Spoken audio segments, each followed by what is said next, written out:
لبثوا في كهفهم 300 سنين وازدادوا 9. قل الله أعلم بما لبثوا له غيب السماوات والأرض أبصر به وأسمع ما لهم من دونه من ولي ولا يشرك في حكمه أحدا.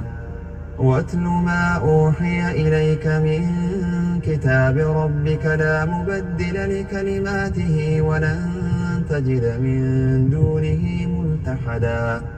واصبر نفسك مع الذين يدعون ربهم بالغداة والعشي يريدون وجهه ولا تعد عيناك عنهم تريد زينة الحياة الدنيا ولا تطع من أغفلنا قلبه عن ذكرنا واتبع هواه وكان أمره فرطا.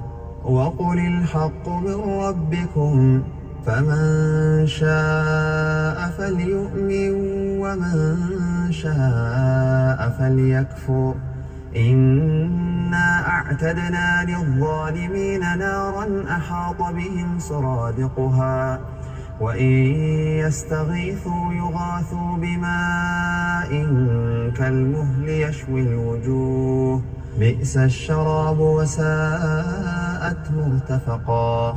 إن الذين آمنوا وعملوا الصالحات إنا لا نضيع أجر من أحسن عملا أولئك لهم جنات عدن تجري من تحتهم الأنهار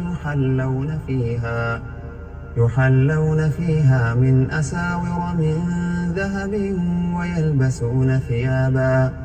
ويلبسون ثيابا خضرا من سندس واستبرق متكئين فيها على الأرائك نعم الثواب وحسنت مرتفقا.